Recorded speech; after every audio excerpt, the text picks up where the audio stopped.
Hello, family. This is your African diaspora teacher. In today's episode, we continue with the population of Africa.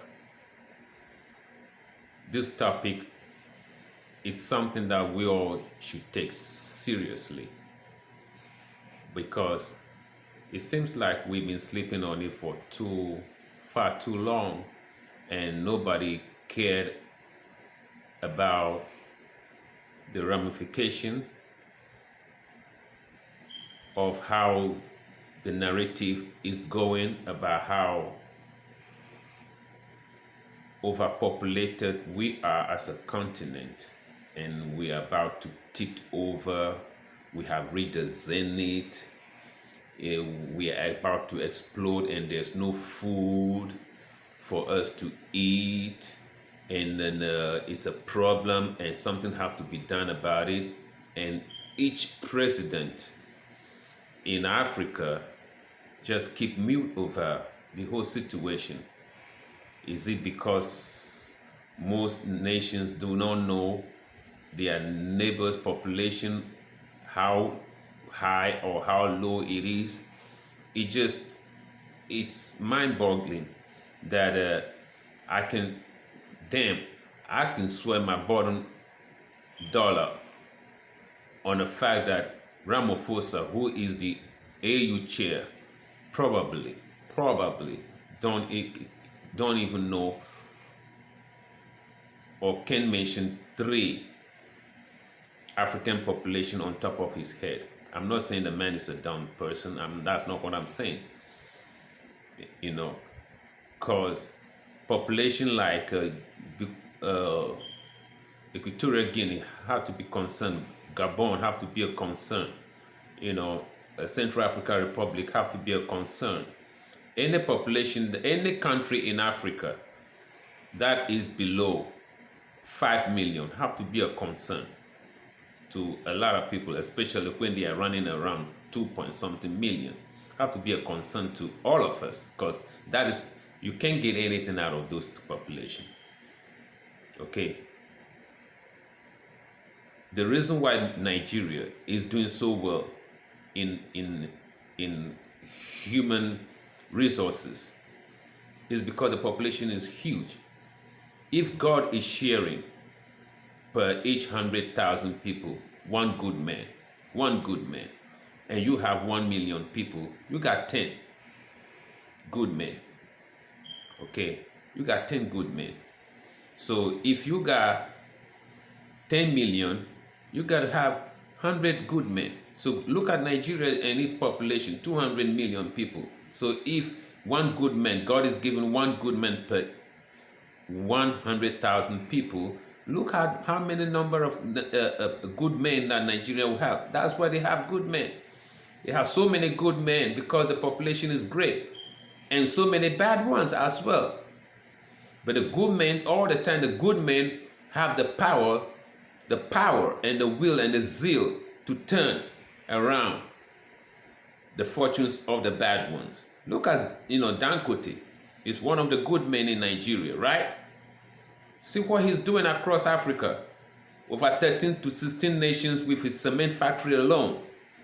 Supposing we have that in every nation, and then one good man could go out and invest in about 10 more African nations, huge industries, the unemployment population, the youth unemployment situation will be under control. But if you have only 1 million as your population, damn it, you are at the deficit of good men. By God, don't blame that one on God, because God gives you the means to reproduce. But you just don't want to do it. You're listening to the Faucis and the Bill Gates of this world. You see.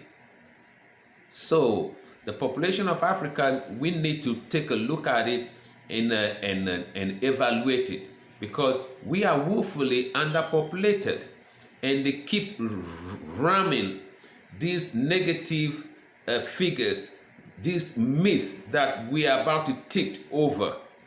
And we started to believe it. And they say, okay, if that is the case, why can't you have this family planning over here? Plan your family. Damn it, we don't have to plan a damn thing in Africa when it comes to family, because family is us. We Africans make family. We make family sexy, not Europeans. Europeans knew nothing about family. A mother, father, and a child. Europeans knew nothing about it. The first trinity we created in rock is father, mother, and a child. The first trinity Europeans created in a spookism is a father, a male, and some Holy Spirit. A man, a son, and Holy Spirit. Two male. Homosexuals. Okay? So when it comes to family, it's us. So how do we get it so wrong that Europeans have to be the one telling us how to structure family? When we came up with this concept of family. How do we get it so wrong? What is wrong with us?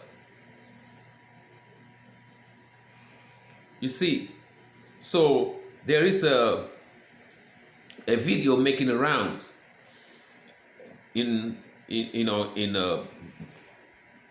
I think on WhatsApp and other platforms, maybe Facebook or Instagram, where these Caucasians are in a conference discussing us, how to kill us.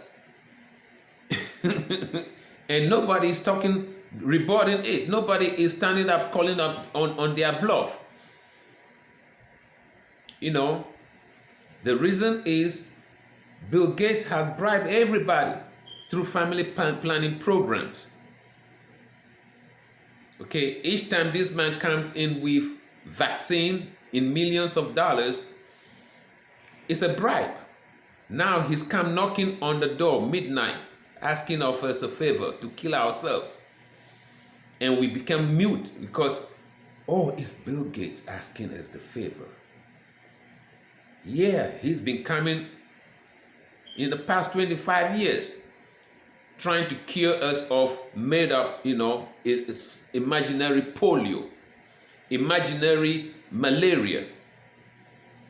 Oh, we love him when he holds our baby in his pale arms, inoculating them. We nearly shit on ourselves when we see something like that. We get so elated. Some people even get orgasm. You see, we got to be very careful here. We got to be serious here.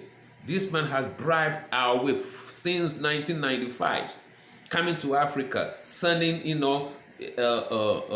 vaccines loaded with sterilization agents. They're not inoculating your children against smallpox and polio and malaria. They're inoculating your children so that by the time they are of childbearing age, they won't be able to bear anything. Can we trace all the children that are being inoculated and see what's happening to them? We don't have the data. You see? And when you look at the situation, they all the time mirror themselves. These people will give us money to do something and come at the end of it as demanding something that is opposite to it. They give you money to family plan. Now they're coming back asking you to kill the family. Okay, they give you money for EPA, Environmental Protection Agency. It's a United Nations signatory program. We Africans don't need EPA. We didn't have EPA, but we did very well with our animals and our environment until we met you. You give us EPA, you sponsor it, you fund it, you had a building built, or you rent it. The staff is your staff, even though they are in our country, they are our sisters and brothers. You give money for their salaries, you turn around and pollute our rivers through mining, through oil exploration. You kill our animals. So the same thing they've been doing all along. Another, there's a guy called, what is his name? Klaus Schwab. Klaus Schwab is the president of the World Economic Forum that they hold every year in Doha, Switzerland. This man is a transhumanist. He is the one calling for elimination of Africans. But every year he calls, or he convened his World Economic Forum in Switzerland, and every president in Africa want to be there because the lists are so, it's short list. And this World Economic Forum supposed to be a place where they would discuss a sanitized economic system for the world. But at the same time, this man, the president, he's so wealthy. The wealth have to come from Africa, because you cannot work for the kind of money these people got. You can't work for it. You got to be stolen from Africa. You got to be stolen from nowhere than Africa. But this man, this Klaus Schwab, is the head of the scene, want to see over the killing field of Africa. So why our president, compete with themselves to be at this man's conference every year in Doha, in Switzerland? Talking about who? An economy that will have nobody in Africa? Whose economy? Dead Africans' economy? Whose economy? But this year, our presidents will compete with each other because the list is so short. The invitees list is so short that they have to compete, do whatever they could do to be over there. Nobody listens to them. They can't even make a case for Africa that, hey, what can we do with a population of 2.3 million people in Gabon, where Gabon has all the mineral resources and all the landmass and everything, and why can't we just, make sure that the people of Gabon, increase their population to at least 10 million people? No. Central African Republic, they're even fighting over there. Even though the population is between 3 and 4 million people, and they're still fighting. So after the fight is over, what do you have? And then after that, Bill Gates will come in and chop it into half. After the fight in CAR, I call it CAR, C-A-R, Central African Republic. After the fighting, 4 million people are fighting. After the fighting, how many people will be left? Then, on top of that, Bill Gates will come, and his World Economic Forum president, Klaus Schwab, will come and chop it back to half of it. So you'll probably be ending up with about 300,000 people in the car.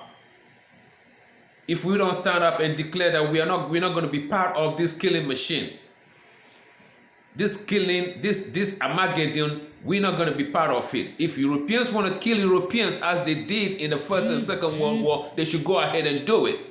If this one's going to be their Third World War, fine, have it. You European tribes can go and kill yourself, kill your children, but count us. We are not the same. We are not the same. We are pro-family. We invented family. So don't come and teach us about family. We don't want to hear it from you. We invented family. Family is us. A mother, father, and a child. Yours is a father, son, and some holy something. A spook. There's no woman in the picture. So you go deal with your situation and leave us the fuck alone. Leave us alone. I want every African to declare that they are not they're not going to be part of this killing spree. This killing spree, we're not going to be part of it. Whoever is planning to kill us, stand up and declare that you're not going to be part of it. Any bribe that they're giving to our government is on them. Any bribe they give, that bribe is not given in our name. Whatever bribe given through family planning, through whatever programs, it's not in our name. We didn't ask you to come and teach us how to plan family. We've been planning our family long before you came to the scene, 6,000 years ago, white boy. We've been here peacefully for millions of years before you came to the scene. You're not coming here to determine whether we live or we die in our own world. This earth belongs to us, not belong to you. You are stealing it, and you stole much of it. You stole much of it, and we're not going to surrender Africa to you anyway, as you did in south and the northern part of America and Australia. We're not going to surrender Africa to you. It's not going to be like that, no. And you have no say on how we live in Africa. You have no say on how we live in our Africa. Our Africa is underpopulated, and we are about to move to create a good reality for ourselves in Africa.